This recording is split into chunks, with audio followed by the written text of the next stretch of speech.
There we go. No, we're not doing the live streaming yet. We're selling some, right? Well, then we're just, some weird things going on. we've been jammed. I think we've been jammed by the, Kimonos. Jammed by Putin? never happens. I don't know. Jellified by Putin? You know, that sounds like somebody else thinking. Lions from the Oh wait, defined by Putin. Oh, we do have. who would not want to rupture any of the nuclear plans.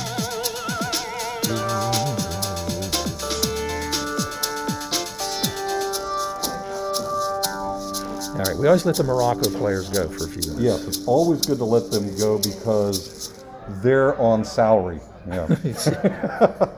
All right, Hey. hopefully that's enough of the music now. That was fabulous. Hey, good morning, Mr. Richard Pollock. Good morning, Robert Strong. Hey, this is Radio Science News, February 26th, 2022.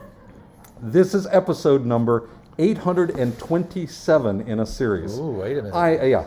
And if you're a prime number fan out there, hold on to your giblets. This really is a prime number. Oh, wow. And just to keep you intrigued, if you tune in for episode number 829 in I'll be 2 here. weeks I'll be here. on March 12th, that is also a prime number, meaning that March 12th and today, February 26th, are twin primes, which Yeah. I know that you're as excited as I am about that. Well, I'd be more I just- excited if it actually just were March 12th. That would be Oh. that would even be better for me, I think. Yeah, well, I'm so sorry to hear that, but it's not. It is February 26, 2022. And before we get going, we have a guest with us in the audience here.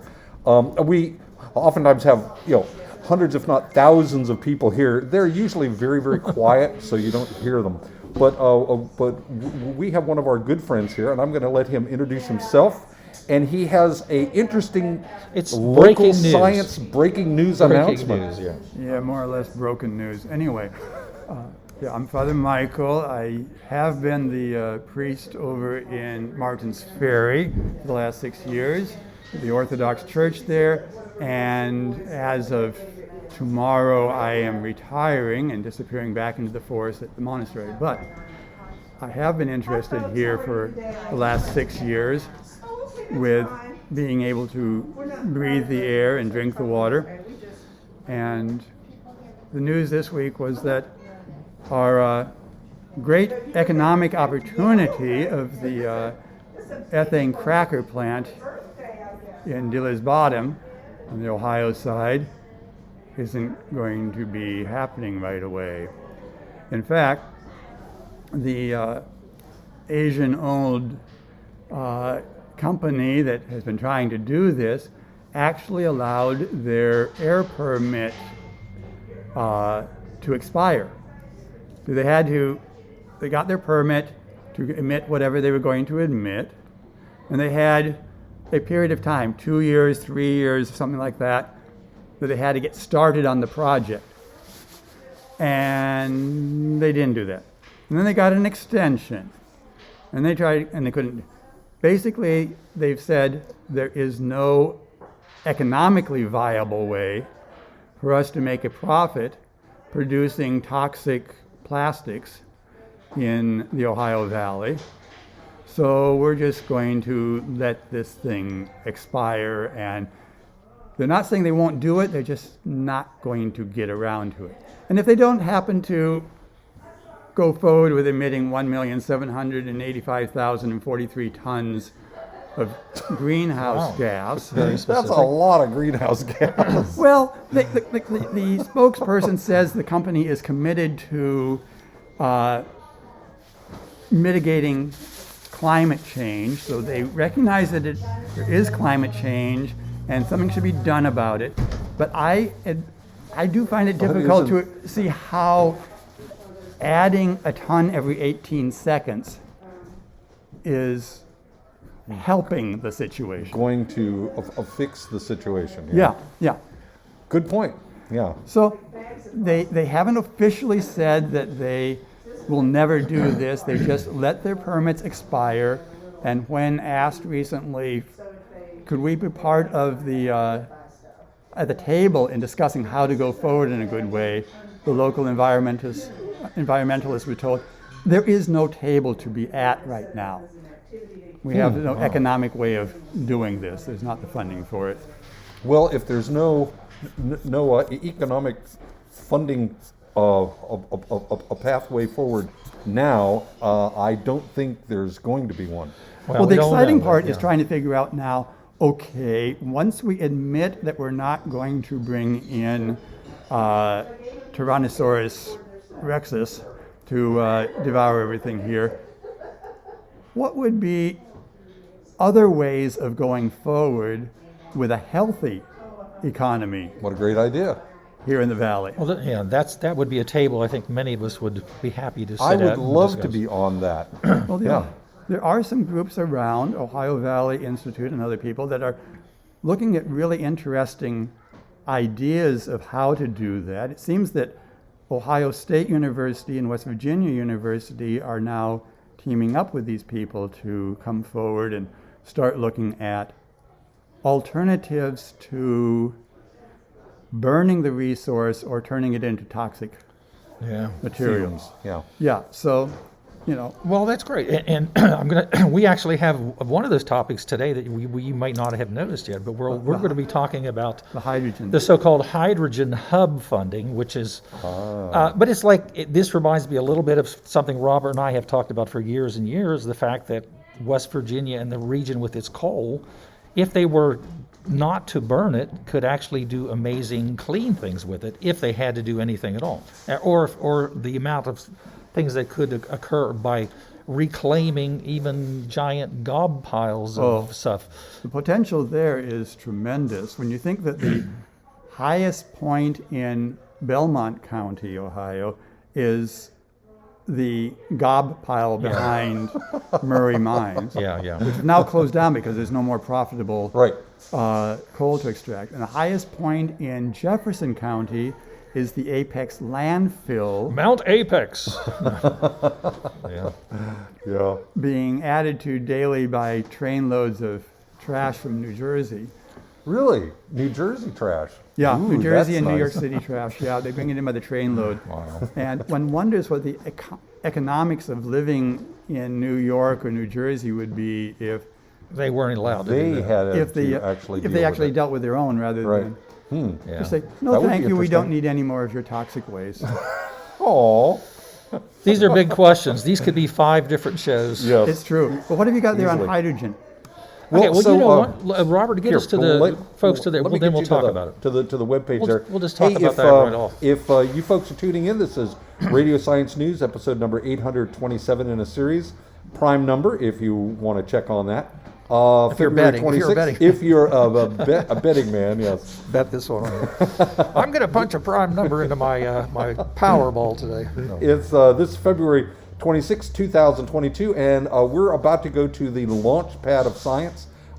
If you'll go to my favorite webpage on the internet, which is smartcenter.org, www.smartcenter.org, SMARTCENTER.org.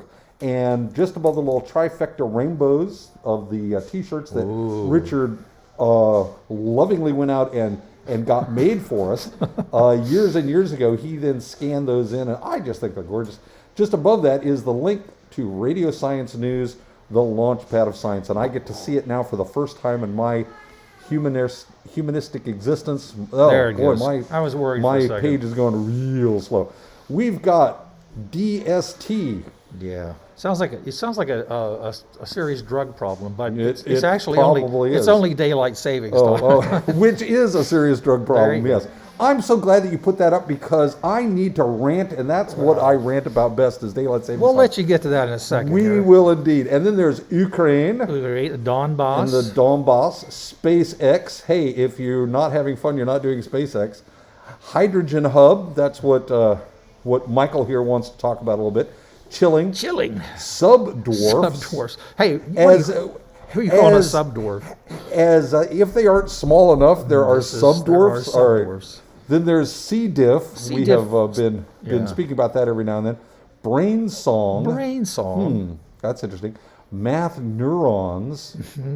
That sounds fun. Methane, all Yeah. was a winner. Always timely. Then Weavers, virus, graphene, and the chart. There's a chart too. But because we are talking about sort of interesting local things, and gosh, what could you do otherwise? I did run across, actually this is a frustrating topic for me, Robert, because I can recall not only you, A hydrogen hub? but myself. Let's go to Hydrogen Okay, Hub. Let's just Hydrogen get Hub. the Let's do it. basis for the, let's hope maybe just brief discussion we'll have here. Hydrogen Hub. Oh, it's from, wait a minute, it's from Joe Manchin, what was this, the Senate.gov.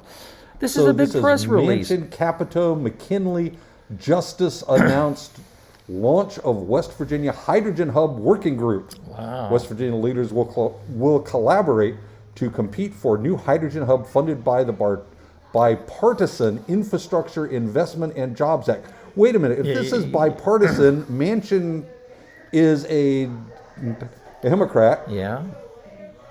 Capito is a Republican, McKinley is a Republican, and Justice, he used to be a Democrat and is now a Republican. So I guess that really is. It's like almost tripartisan. Yeah, it's almost tripartisan. Yeah. Probably tripartisan. And yes. all I'm going to say is I do appreciate this. One of the things I do appreciate is the fact that though very few people did support the infrastructure thing, even though we've all asked for infrastructure improvement decade upon decade in both parties. Right, we sure have. I do find I'm not even going to criticize the fact that they're taking credit for it as a bipartisan thing. We've got three, and because I understand, I mean, I haven't been paying as close attention as I might, but I know that Delegate McKinley is under extreme pressure and fire Yes, he because is. he went along and did something good for his state. How dare he? He was one of 10, I think, 10 delegates that voted for it in the House. Anyway, the gist of it is, Robert, they're talking about something that I had not heard much. Now, of course, this is like a working group. To collaborate and support a strong, blah, blah, blah, West Virginia as a state is a strong candidate to be chosen to develop a hydrogen hub funded by $9.5 billion That's a allocated lot to of the U.S. billions. Department of Energy by the bipartisan, and they're saying it again because we want to know that Right. Infrastructure Investment and Jobs Act. I would just recommend go back and look at the specific Infrastructure Investment and Jobs Act and see what various people said about it, and then vote for the people that supported it. Right. Major energy producing facility tied with end-use partners to create good-paying long-term jobs and lead in the advancement of this critical technology in the coming weeks and months. The group will add partners and host an initial organizational meeting.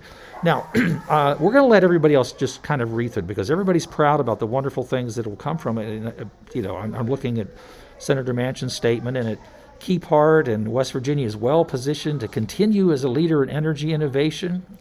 These things sound wonderful to me. They do. I'm just going to say, in terms of the conversation that we might have at some later time, that one of the first things that Robert mentioned to me when we were talking about, if they're going to do natural gas production, we were saying, they should look at, first of all, maybe the possibility that they would extract helium, which Right. is something.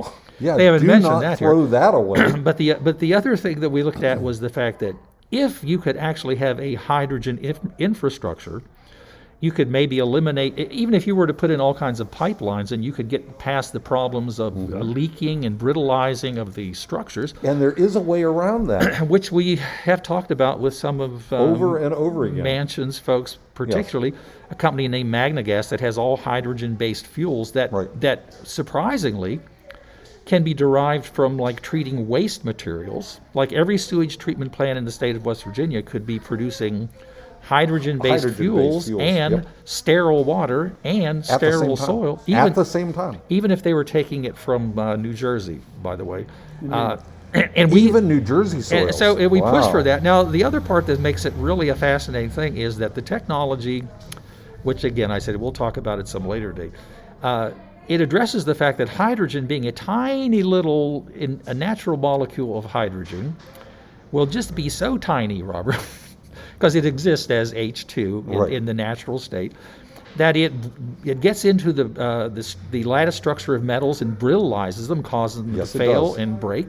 And also, any tiny little crack or hole, it basically leaks out. Just goes right through. The other problem is you just have H2, whereas the technology of a company called Magna Gas, and folks can look it up, or we'll talk about it later, has actually looked at a process whereby the extreme magnetic fields in the vortices of these carbon arc things that they use to treat it with causes hydrogen to take on what they call a magnecular attraction. In other Right. words, it's lightly attracted to another molecule. So instead of just H2, sitting there, it's like a stack of magnets Right. that you might get It at the is like Smart Center.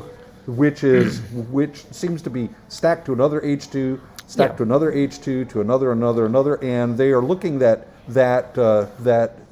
this might have a molecular mass of like H 8 or 10 or more. 12 or H14. In other words, this kind of a Yes. hydrogen technology would be the basis Would if we work could perfectly if we with, could- with this. if they Yes. would understand how that worked. So we'll actually pursue it, and who knows? Maybe Robert, you never know. They're going to have an organizational meeting. So yeah, so I just want to say, Senator Manchin, Senator Capito, Representative McKinley, and of course Jim Bob Justice. If you want us on the team, we got the solutions for you. Well, Give us a call. We're there because we want to make West Virginia as good as it can possibly be. that's right. Amen. All right. There you go. He either said amen or Thank he you, said sir. I'm in. Either way is good for me. Thank you. Thank you, Michael. Thank you, Michael. All right, we're going to jump in. There are so many interesting things to talk about. There always are. And even as I made the kind of tangential analogy to the idea of breaking news, this has been a heck of a crazy week. Oh, it's been, yes, something else. And we're going to talk a little bit about, just briefly, even though when I posted this story, things weren't looking so bad in Ukraine or the Donbass, but we'll touch on that briefly. And of course, I'm saying that though it means very little on the world stage, the folks here at Radio Science News stand with Ukraine, partly because I have relatives in Yes. Ukraine, and so And let's just say this. When the bully comes in and wants your lunch money, you gotta punch him in the nose. Well- If not, they're gonna be there taking your lunch money and everyone else's lunch money forever. You gotta put an end to the bullies. I just want to say that I will let you put. Now, of course, from long experience. or at least the other thing is that there should be a mechanism where you can immediately force a negotiation upon the bullies. Yes. And have a cease and desist. And Exactly. some of those things are being worked out. We don't want to Hopefully. get too deeply into that Hopefully. because, there's a lot. We have a lot of things on the topic list here, and we're going to try to jump. the one of them that I got from my good friend Robert Strong. Oh, wait a minute, that was you. That was me. And this is local news. When Father Michael was talking about big news in Ohio, this is like from Fox News. Robert, this is Fox News in Cleveland, Ohio. Yep. You sent this to me, and I said, I well, did. we're going to use this as a starting point for the, we have a biannual discussion. At Yes, least we do. Twice a year. Every time that we have to turn the clocks either forward or back, I go on a rant that Well- lasts for days. Well, let's now. What I I want you will to do is I try. want you I to be will as try to be good. I will try. well. First of all, I have gotten so many Because this pop-ups. is so stupid. No, I've had it with this damn people. No, it's just ridiculous. I will read the headline and then I'll let Okay. you sort of comment on it. Okay. According to this one, it says daylight savings time. Because see, you want to get rid of it, but this is also a semantic issue. yes. They're saying we want to make it permanent. No, Right. So the reason is that Robert has never really said that I'm not against the idea. I'm not that, against keeping one That's it. time. I'm against changing Right. it twice a year. Daylight And- savings time, the right. term is like a Right. strange term to get. But Yes. it says here's the latest on where the bill stands to make it permanent. In other words, what they're really saying is we're going to quit doing this. We are going to quit changing it. We are going to keep one time, Yeah, and that's it. yeah. Keep it simple. And so this is posted February 22nd, 2022. Columbus. Updated, yeah. Columbus, Ohio. It's almost that time again to spring forward and gain an hour of daylight. Daylight savings time begins Sunday, March 13th, when clocks will roll forward and will lose an hour of sleep. but it's another sign that spring is right around the Now, wait a corner. minute. See, they couch this in like something that we're all looking forward to. So, the spring. Sure. But see, my English teacher, I'm going to give a shout out to my should. wonderful English teacher, Shout it out. Mrs. Belton. The first sentence here: it's almost that time to spring forward and gain an hour of daylight. No. We are gaining hours of daylight We as are opposed gaining to hours of daylight. the so-called night, because Right. there are things that happen with celestial mechanics Yes. and the perturbations of space and the solar system that mean we have seasons, spring Yes. and summer, and we have And a so without equinox, etc. changing the time, we're still getting extra daylight. This is like Yeah, I I think this know. is obfuscation. Yes. This is Poorly mendacity. written obfuscation. No, anyway, Yes. the point is that there were some theoretical reasons for doing this. Sure. Since, like I said, we don't want to spend more time No, than no. necessary on this. And I will be good. I just wanted to say that if for no other reason, okay, if for no other reason, today's human beings living in this changing clock era, Right. when the days get longer, you suddenly start to appreciate, gee, there really are seasons. And then all of a sudden, somebody yeah. pulls the rug out from under you and says, oh, well, let's change the time. And then all of They a say, sudden, everything's let's go back to a different- 1919. Right, No, yeah. no, that's a different thing. And so what I'm saying is that it is getting us further away from reality when we're just namby-pamby changing the time twice a year for a convenience that was convenient after World War One. Yeah. It's no longer convenient. Well, here's the only thing that's just really weird Yeah. about this. And they're right. We simply no longer need the biannual tradition of changing our clocks. No. It's not a question of needing it, because originally there were theories that, this helps agriculture. It helps Right. you can harvest more and all that kind of stuff by changing the time. The problem is everything in our world is so time related. Exactly. The idea that everybody, I could go through multiple reasons why. People miss. We missed the church service, or we Right. got there for an hour early. But rather than talk about the myriad things that people have to deal with, the fact that it takes you a while to get used to waking up, or It does. or that you used to feed your dog at a certain time. Now And he's the going, dog "Why haven't goes, you look, fed me?" what is wrong with you? And you can't explain to the dog, well, it's daylight savings time. See, chickens understand this because they do this. But But you I'm can't explain it I'm to just your going dog. to ask each one of you to think of yourself as one of two things: a teacher, Right. or a student. Yes. And if you are a teacher, oh my gosh, what the It is a havoc. horror scene. Well, you just know that for a week or so, till everybody gets adjusted, it's going to be weird. And if you're a student, it's the same thing. So, Yeah. anyway, Robert, what I don't like about this is they're pushing the concept that you would like, which would be to say, let's no longer change it back and Right. forth. But they're going to call it the Sunshine Protection Act of 2021, as if you're really getting 2 scoops of ice cream here. I am?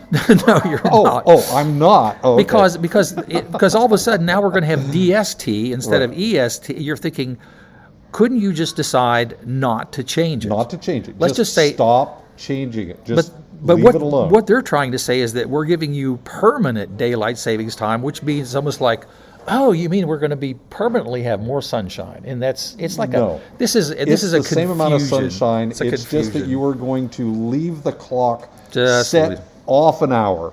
They could have called this "If it ain't broke, don't fix it" act. I and think quit- that's or just leave it alone act. Yeah, that's good.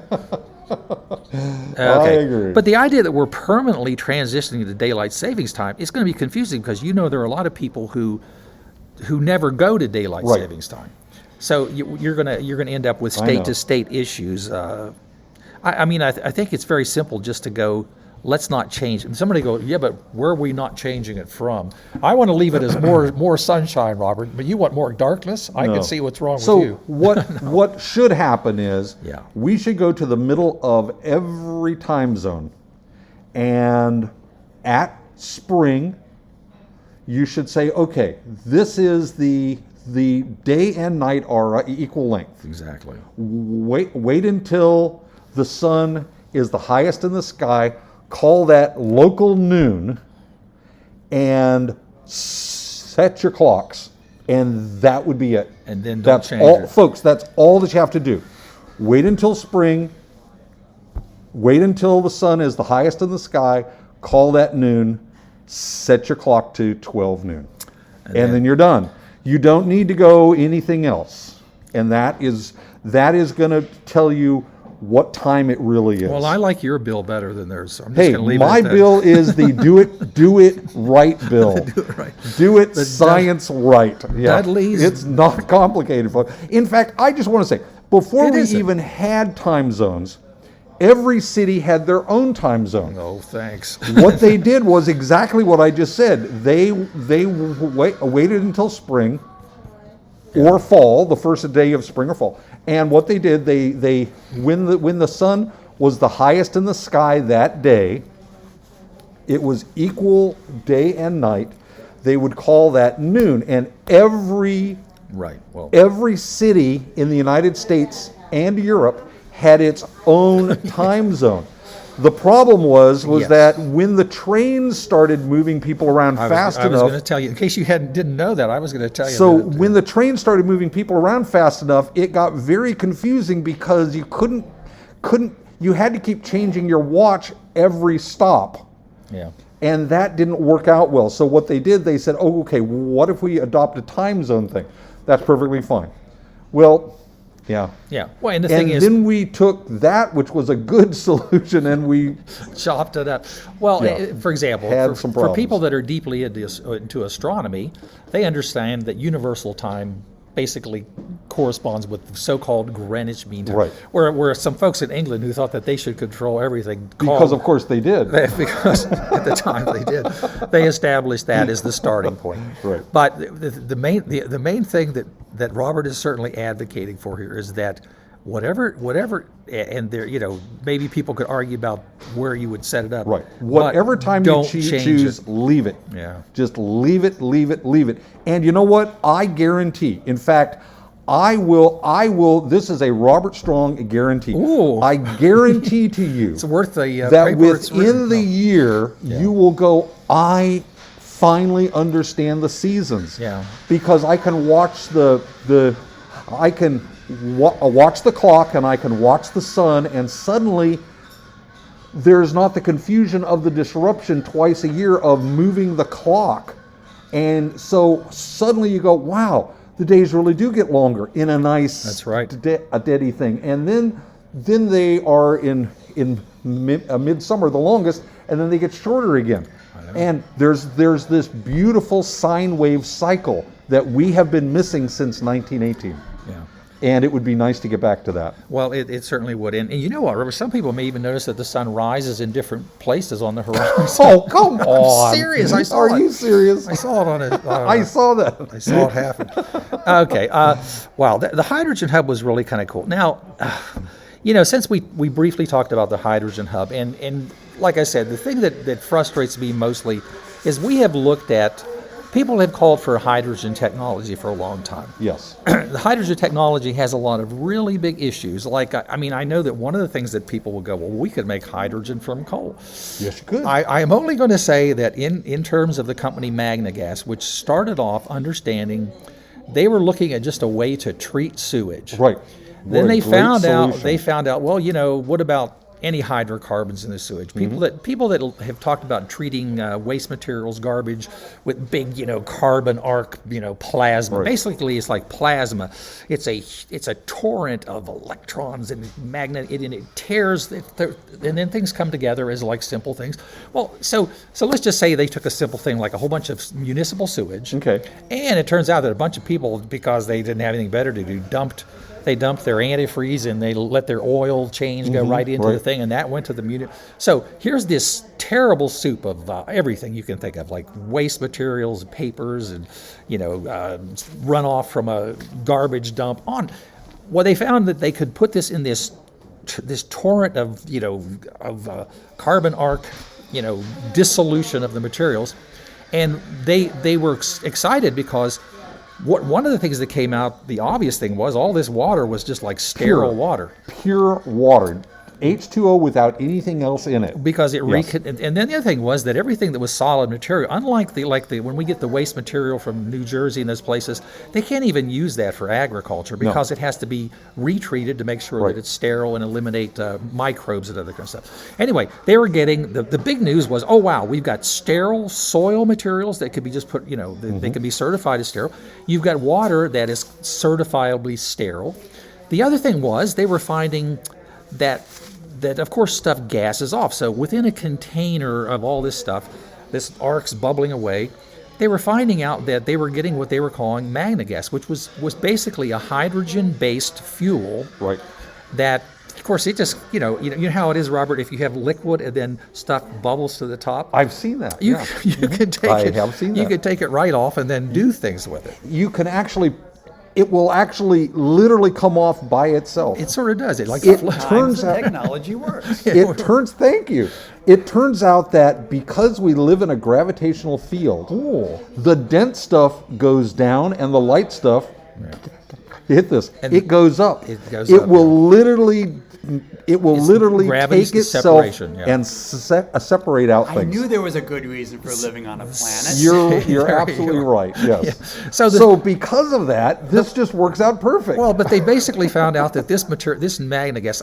Now, I don't want to get too complex with it because, relative to a hydrogen hub, I mean, one of the things would be, oh, it's great to have just pure hydrogen because we can do stuff with it. But the magna gas itself was a sort of it was hydrogen based and contained, other Right. gas, but it was like a high grade material. So the first thing that they that you could sell. that you could sell or you could burn or you could cook with. So when they started unbelievable. thinking, what can we do with this gas, which seems to burn at a much higher temperature, the first thing they did, and again, I'm saying, if you want to get your Google machine and look at magna gas, it's got some complex turns and tosses and turns as far as the corporate and all that, but the first product they came up with was a gas that competes directly with acetylene. Right.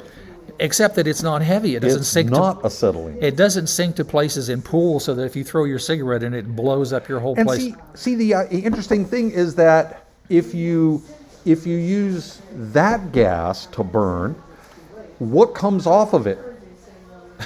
Carbon dioxide, right? Yeah, well, with acetylene, but if you're Right? burning a But if you hydrogen-based burn fuel, a hydrogen-based fuel that's only hydrogen, what comes off is water vapor. yeah.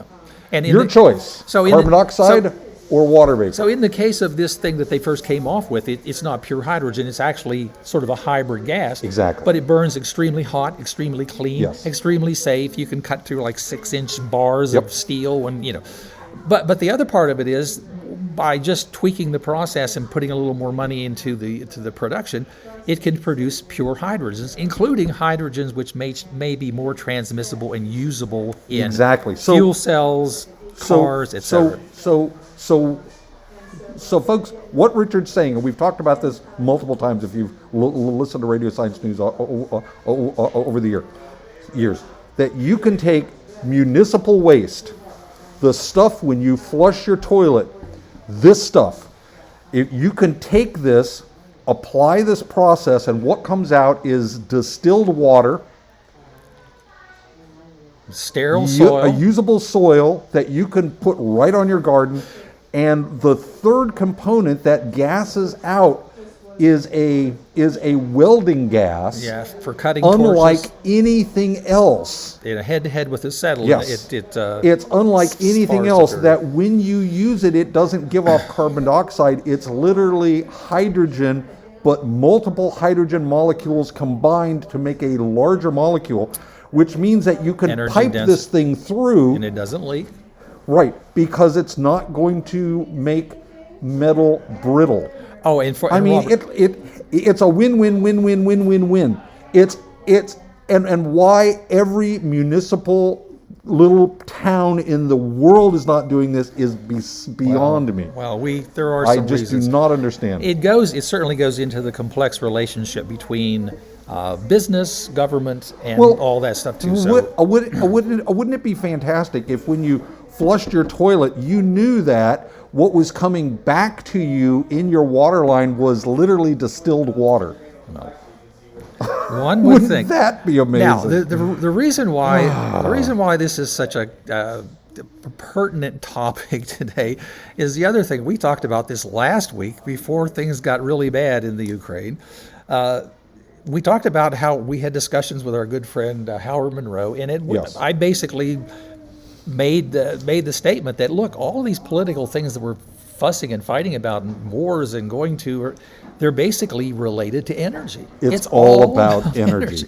So, not to get too deep into that, I'm going to go immediately to the chart, way Okay, over to here the on the chart. right. You can bypass the virus and skip around the circle of the graphene. and- Off the graphene. Okay. so we're let's going just go to the chart. chart, because one of the things that I'm just going to say, everybody gets frustrated and everybody gets to that thing. They go, I don't know. I feel like it's some modification of a bad Winnie the Pooh satire where people go, "Oh, what can you do? It'll What can you do? never It'll work." never happen. The Eeyore thing. Yeah. So the chart that I'm just throwing up here is from your good friends at Gas Buddy, Robert. Oh, gas buddies. And this is Okay. this was on the Kelly Blue Book chart. I was looking at Okay. something on Kelly So Blue it's Book. it's giving me on the vertical y-axis regular gas price U.S. dollars per gallon. Dollars per gallon. And then the x-axis, the Oh, horizontal, is time. Okay, that's looks like a reasonably good graph. It starts from $2.09 and goes all the way up to $3.59. yeah. So And since November of 2020, this has essentially been a straight line. There have been some ups and downs. Yeah. But it's gone from $2.09 up to $3.59. okay, and I'll stop right there, because I will say anybody will quickly recognize that the very bottom of it will be the period of time where, well, gas had gone. I was going to say part of what you're seeing here is the reemergence of business, people traveling, yada yada yada. Because we're emerging from a whole COVID thing. Yeah, sure. And so, and then people would go, well, sure, as any Keynesian economist will tell you, Robert, that this reflects its supply and demand. Okay. And so the idea is has the supply really changed around the world? No, it's No. basically a glut around It's the world. the same thing. But they're saying that But there's for some reason, it's gone from 209 to 359 well, but what I'm going to say is over November 2020 to the current date. yeah. But I'm saying the long-term thing that I would even be willing to say to people, okay, so you've bought into this whole supply and demand thing, right? But it doesn't seem to be working here. Well, but here's the part. Because when demand goes down, doesn't prices go down? Yeah. Well, no. Okay, and when demand goes Well, up, it did go down during COVID back here. Sure, But what the part that I'm frustrated about right now, and I'm just like a point in time issue with Mm-hmm. me, and you can think about it yourself. I saw it this morning as I drove through my gas station territory in Bethlehem, West Virginia. your gas station territory. Well, all of a sudden, when there's bad news, I don't know, like somebody might be cutting off their gas lines, or somebody might attack a country, Right. or the Nord Stream 2, there might be a submarine crew from some place that goes down and blows up the bottom of it. The idea that, there's going to be a shortage. So do you think that the supply shortage has hit any process yet? No. Probably not. No. But do you know what happened immediately? Like this morning, 5 cents a gallon in my little neighborhood. It went up. Oh. And Well, I just want to say that I've been watching my gas prices in my neighborhood, and they've actually gone down a couple cents in the last couple days. when you go back home today, Robert. Okay.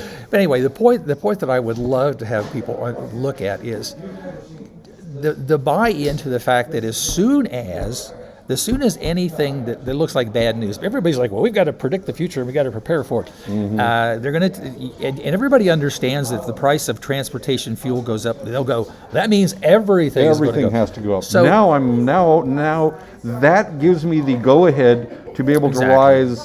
to raise every price that in my store. Right. So the thing Yeah. I'm going to say is, even if everybody wants to accept that these prices are always about supply and demand, Right. and kinks in the supply chain, and on and on and on and on, I will stipulate that that's okay. We'll believe that's true. Let's believe that. As Okay, long sure. as long as you don't go and say, Well, well, there's the big demand, but the supply hasn't changed because Saudi Arabia decided not to put any more out there. Right. And so instead of saying, oh, well, what can you do about that? You go, hey, look, the price is already high. You're already making enough money. Right. And this will apply to... How much money do you need? Well, what it would apply to is just increase your supply and let's Right. keep it stable. Yeah. But if you have other agendas, like you're just trying to convince everybody Oh, that... wait. Nobody has another agenda. Well, there are multiple agendas in the world. All right, so you know what? We do need to touch just briefly. You sent me. Actually, there was a link. I think it was a Facebook thing. So I actually have. It may not come up on everybody's computer. All right. When you click the first one, which is Ukraine. Ukraine. All right. So I click it on mine, and because I am a Facebook person, Okay. It says this was if you're a from- Facebook user, Yeah. you should be able to see So this is Gretchen Harris Suter. Yeah, she actually, and this is actually without, because she actually, February 21st. So this was like 5 days ago. Yeah. So why is Russia after Ukraine? For those who ask, why does Ukraine matter? and this was before This is anything why happened. Ukraine matters. And Just my touch wife, on some of these. My yeah. wife said, Robert, I need to read you this. So I'm just going to start reading here. It says, this is why Ukraine matters. Being the second largest country in area in Europe, it has a population of over 40 million. Folks, it's 44.1. But Yeah. okay. Ukraine ranks first in Europe in proven recoverable reserves of uranium ores. Second place in Europe and 10th place in the world in terms of titanium ore reserves. Second place sunscreen. in the world in terms of explored reserves for manganese ores, 2.3 billion tons or 12% of the world's reserves. Second largest iron ore reserves in the world, 30 billion tons. Second place in Europe in terms of mercury ore reserves. Third place in Europe, 13th place in the world in shale gas reserves. So let's stop right there for a second. 22 trillion with a T cubic meters. Okay, so we'll start. The thing is, this is a really amazing long list, and It goes on and on and on. The reason that Putin wants Ukraine is that if you want to be a powerful Russia, you need these resources. Well, and let's stop. And so he's taking it because of the resources. He's also taking it because there's 44 hardworking people that would suddenly become his slaves, essentially. Well, it's not mince word. No. No. I'm not. I agree with you. I'm mincing words. But I want to That's exactly stop for a what second. They and just, would become. Just apropos of what we were talking about, how so many things are political in terms of energy. Now, when you scroll through this, you also find It out goes that on and on and on. because my grandfather, who was raised in the Ukraine, told me of endless stories of how they worked the wheat fields because they were the breadbasket of They Europe. were. And There was a place that here. just about how This many is people what- they can feed. right. Yeah. This is what blows my mind. Ukraine can meet the food needs of 600 million people. Do you know how many people live in current Russia? Not that many. 149 There you million. go. There's your lunch bucket right there. So Ukraine can meet the food needs of 4 Russias. That's why they want this. Well, okay, it's just because there's so much to go It's- through here. I want to pick out 2 things from this. Okay. Now, the first one was the one you already mentioned. So let's just, you mentioned the one about the natural gas one Right. more time. What does that say up there about natural gas? That it There it is. reserves 22 trillion cubic meters. So you're saying So that as we third, it ranks 3rd place in Europe, 13th place in the world in shale gas reserves. okay, so if I were like, say, a professor at the University of Mexico, I would say mucho gaso, right? Mucho gaso, Okay, yes. now here, I want you to scroll. If you spoke really bad Spanish. But now, All right. see, I was scrolling down to look. I went past the thing of cheese exports and All the right. chicken food. It's blah, also blah, blah. it's also 7th place in the world in coal reserves. Well, okay. Well, I want to I want to be specific here. Okay. Well, you Now, you've you've because a lot of times I have noticed that people can't seem to hold too many things in their head That's at true. once. So you've already told me that they've got mucho gaso, right? Mucho well, gaso. according to Professor what's his name down in the Mexico University. So they've got mucho, but now I'm looking down. I go, well, a lot of places in Europe. We mentioned this last week. We said, Europe has embarked on a lot of green energy, and that's a wonderful thing. But if you and I were going to forget the whole green energy thing just for the transitional period to get through this problem, we would say, well, but what if they could find natural gas? You have already told me that they have mucho gaso, right? Mucho gaso. I think that's your quote from your... Says, I believe his name is Sven. All right, so when you went down here below your chicken, eggs, and cheese imports, and right where you said Ukraine could meet the food needs of 600 million 600 people. million. That just blows they my mind. transitioned to industrialization. I want you to look Europe's second and world's fourth largest natural gas pipeline system. So wait, let me see if I have these two components. I think you do. You're telling me that you could have mucho gaso, and mucho pipo. Mucho pipo, yes. It started to sound like a bad Saturday night. Actually, it sounds like Groucho Marx is what it sounds like. So being that you have the gas and you've got the pipelines to pump it.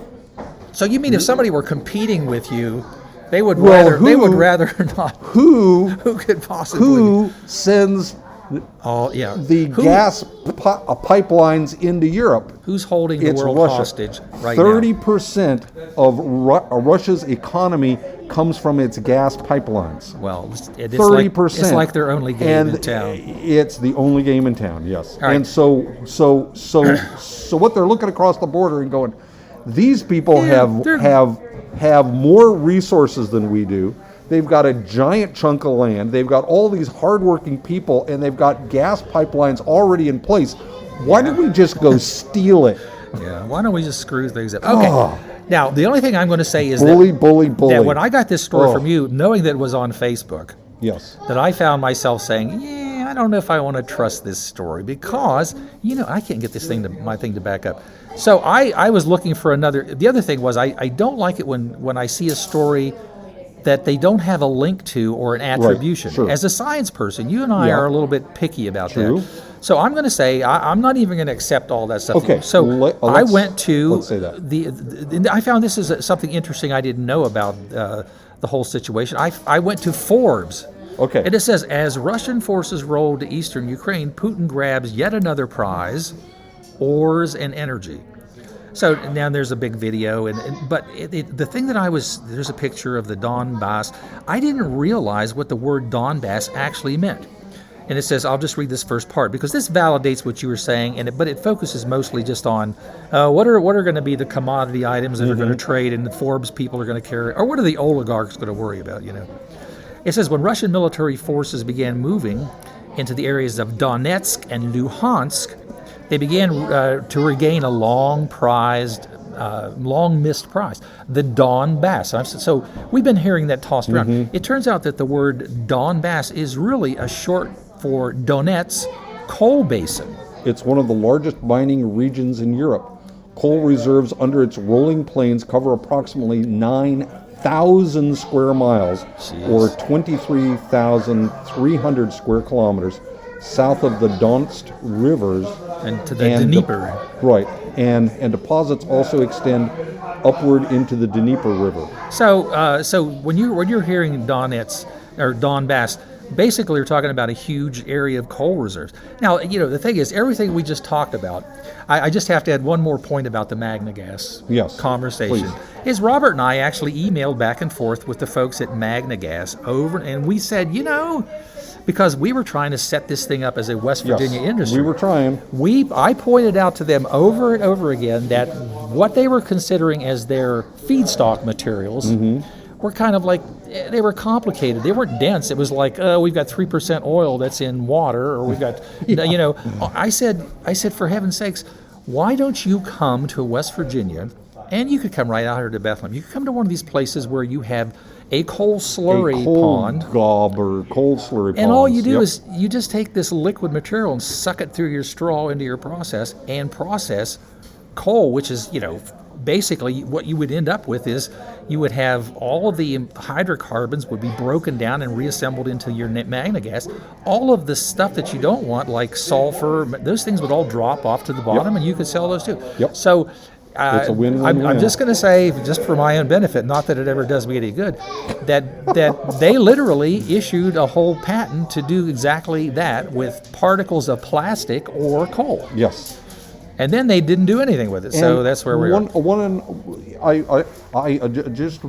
just want to add in here that you're saying that this is also a solution to the plastic pollution problem. It is, yeah. I thought so. Well, that's what we've been saying again on Radio Science Well, News and now for in fact, years. they talked about it as using plastic first, and I sent them. I said, look, guys, I said, why not go clean up a coal slurry in wherever? Right.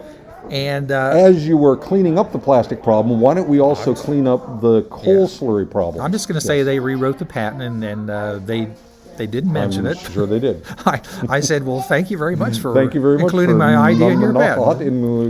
including me in the outcome. Hey, no big problem. Yeah.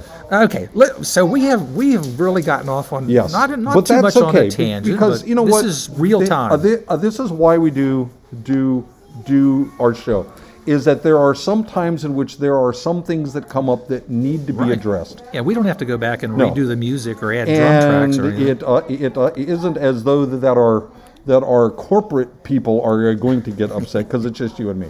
Okay. Well, look, we have a ton of really exciting things here to look at. I'm just going to say let's click on chilling because I Chilling. forgot. Oh, I know what it is. This is the one that somebody posted the story. Oh yeah, this is why you don't want to. I-95 traffic nightmare. What if you were stuck Yeah. in an electric car Yeah. for 24 hours? Well, and the big takeaway from a lot of people was, that's well, interesting. electric cars would really screw things up because blah, blah, blah. This is an article that basically goes, well, did anybody actually go back and look at what would happen? What would happen? So a rapid early January storm created a unique traffic nightmare for hundreds of drivers in Virginia.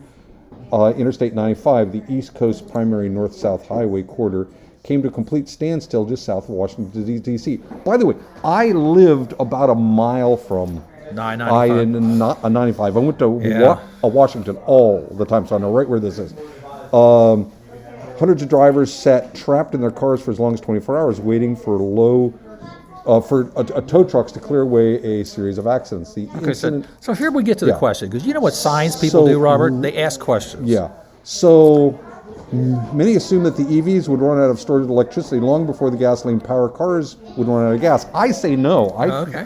I think that the EV cars are going to last longer Well, let me just go further. because they're more efficient. A whole bunch of people said, okay, it says many assume that this would be an argument. This would show, it said here, theory create medical risk for drivers and passengers. Even drive if they made it through the night, they need you to be towed to the nearest charging station. Sure. So the whole point was the initial argument was to make a negative argument to say gotcha. that this is why we are not ready for electric Okay. cars.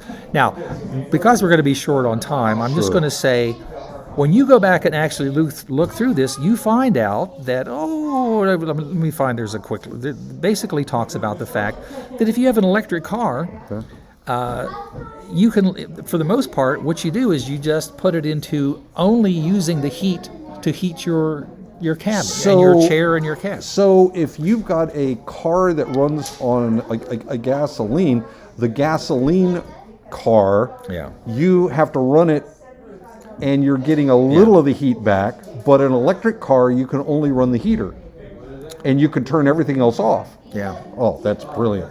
Well, but that's the whole point. When you go back and look through this whole article, what you find is that they went back and just did some really, like here, running the heater on an internal combustion car requires running the entire engine. exactly. Each gasoline engine burns fuels at different rates, but there's no way to set the engine, blah, blah, blah. Right. An electrical vehicle, when it is, quote, unquote, idling, is draining the battery extremely slow, as only the heater uses Only the electricity. heater is being turned on as opposed to the car being turned on. Yeah, so the gist Right. of the article is they go back and give you more exact numbers, but you know, some cars were out there for 18 or 24 hours and then still had enough power to drive away with 100, you know. Right. So anyway, look through this, and of course, Cool. I am interested to see that. and because I know that you were certainly getting pretty excited when I talked about the subdwarves. Oh, And of course, I want to know about subdwarfs. and also, I'm going to have another shout out to my English teacher. Mrs. Belton would say, I need to explain to you that the plural of dwarf is not dwarfs.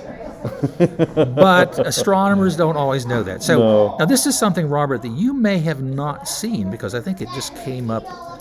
This is something, also, it's about a whole new class of stars. And you're going, what? So this is talking about the fact that I'm having my little thing circling here. Of course, it's got this wacky picture. It says a carbon and oxygen-rich star with a helium-burning core may arise from the merger of two dead stars called white dwarfs. Dwarves. Dwarfs, as they say here. Dwarfs. So first of all, I'm just thinking about this. So now, a white dwarf is something that's very specific to astronomy, right, Robert? Right. And it says It's it is a star that is about the size of the Earth. It's made out of a matter that has been squeezed, not squeezed all the way down as far as you can squeeze matter, Yeah. but it's pretty dense stuff. Yeah. Well, the thing that they ran into, it says two newfound fireballs that burn hundreds of times as bright as the sun and but happen to be covered with carbon and oxygen, Okay. which are the ashy byproducts of not just hydrogen fusion, but helium fusion. Helium fusion, right. Belong to this new class of stars that they're discussing. It says, though the blazing orbs are not the first stellar bodies found covered in carbon and oxygen, analysis of the light emitted by the stars suggests they are the first that also have helium burning cores. So helium fusion is the source of their energy. Their energy. Wow, that's really cool. Yet they That's really awesome. and they yeah, I have been seeing. There's been talk about this, yeah. Seeing little snippets about this. That some folks have been looking at some of the white dwarfs, which they thought were essentially kept warm just because they were stars that had collapsed. Yeah. They were under the impression that they had stopped a fusion radiating. process. Right, but we're just slowly cooling off. Yeah. Well, now we're finding out that, lo and behold, these are actually stars. Well, and the thing that's so cool, there again, a lot of this will require further research. But by examining the spectroscopy and everything, they were realizing, and the mechanism. This kind of explains. It says such a merger would have produced. Oh, they say these two white dwarfs had already been orbiting one another, but they gradually grew closer over time. Eventually, the helium-rich white dwarf gobbled up its partner, spewing carbon and oxygen all over the surface, just as a messy child might get food all over his face. I have seen that. Yeah. So, yeah, that's me. That's me all at lunchtime. Such a merger would have produced a stellar body which is covered in carbon and oxygen, but with enough mass to reignite the nuclear fusion in its core, causing it to burn hot and glow brilliantly. Wow. And so, they've gone through the explanation That's of how so cool. they set up a test of this theory, and This is as I said, in the last couple months, I've heard a couple little snippets about this, but this Yeah. is just awesome. This is a really cool article. And when you think about, again, one of the things we always talk about is we think of our sun and the idea of hydrogen fusing, and we understand that the nuclear theories of all this, helium then fuses and then other things fuse. So, we only have about a couple of minutes left, but just because I'm going to let's take a quick look at math neurons. Okay, math neurons. Because you're like a math guy, Robert. Yeah, I sure do try. Apparently, from what this article is saying, that you may actually have at least two neurons that are doing different things. Uh-oh. I can see we're going to run out of time, but I'm just going to read. The brain has neurons that fire specifically during certain mathematical operations. The findings indicate that some of the neurons detected are exclusively used during addition, while others are only active during subtractions. That's bizarre. They respond in the same manner whether the calculation instruction is written as word or symbol. So, in other words, they were doing all these real complex PET scan kind of things. Yeah. And what they're finding out is that there actually are neurons. And again, I love their little That picture of the brain. that are only when they add, and there are neurons only when they subtract. Which is a weird, All right, how's your time thing. doing? Oh, it's time to start some music here. Okay.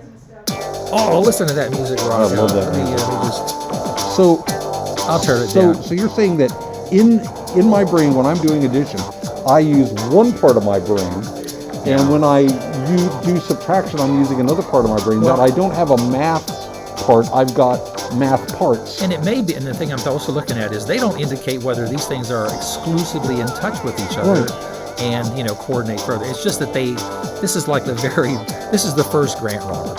They're gonna, Oh, they'll be- right. They'll be using a bunch of neurons to figure out how much money to request for the next grant. For the next grant. Hey, speaking of next grants, Yeah, speaking of next grant, listen, Radio Science News.